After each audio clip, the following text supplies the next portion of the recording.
লালমনিরহাটের হাতীবান্দার ভেলাগড়ি সীমান্তে গরু চড়ানোকে কেন্দ্র করে স্থানীয়দের সঙ্গে ভারতীয় সীমান্তরক্ষী বাহিনী বিএসএফের ৩ সদস্যের বাগবিতণ্ডার ঘটনা ঘটেছে। পরে স্থানীয়দের প্রতিবাদের মুখে দুটি শটগান ও একটি ওয়াকি-টকি ফেলে বাংলাদেশের অংশ থেকে চলে যান ওই বিএসএফের সদস্যরা। পরে বিজিবি সেগুলো উদ্ধার করে নিজেদের হেফাজতে নেয়।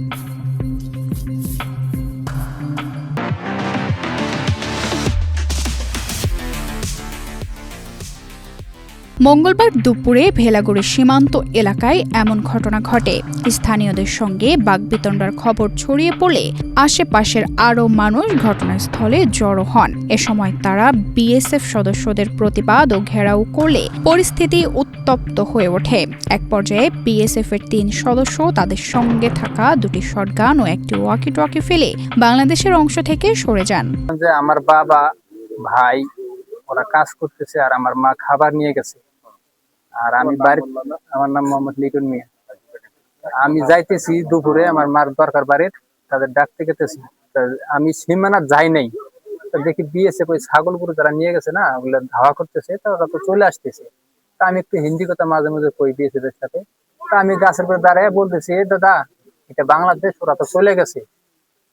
আর আমার পিছনে ছোট ছোট বাচ্চা কয়টা আমার মা দাঁড়ায় আছে। এই কথা বলা শেষ আর একেবারে লাঠি দিয়ে যদি ভারী দিল, আমি জাগাত করে গেল। মানে ও তো নদীর বাতা আর গাছ এক জায়গায় না, নদীর বাতা আর গাছ এক জায়গায়। কথাটা বলা শেষ আর ধামাধাম করে বাইরে দিয়ে ফেলাই দিয়ে আমার হাতটা ধরলো। আমার বাংলাদেশে একদম গাছের গোড়ে, গাছগুলো তো পুরো আছে। তা হাতটা যখন ধরলো, ধরার পর আমি রাইফেলের মাথাটা ধরলাম, তখন সবাই যে খবর পেয়ে বর্ডার গার্ড বাংলাদেশ বিজিবির টহল দল ঘটনাস্থলে গিয়ে বিএসএফ এর সদস্যদের ফেলে যাওয়া দুটি শটগান ও একটি ওয়াকি-টকি উদ্ধার করে নিজেদের হেফাজতে নেয়।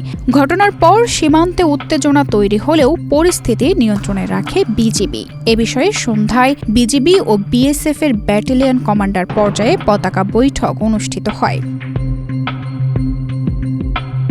বৈঠকে বিএসএফ এর পক্ষ থেকে এ ঘটনার জন্য দুঃখ প্রকাশ করা হয়।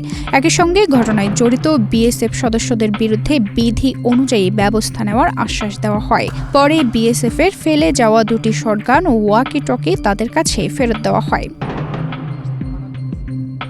লালমনিরহাট ১৫ বিজিবি ব্যাটালিয়নের অধিনায়ক লেফটেন্যান্ট কর্নেল মেহেদি ইমাম জানান, ৭৮ বিএসএফ এর কমান্ডার পতাকা বৈঠকে ঘটনার জন্য দুঃখ প্রকাশ করেছেন। পাশাপাশি জড়িতদের বিরুদ্ধে নিয়ম অনুযায়ী ব্যবস্থা নেওয়ার আশ্বাস দিয়েছেন।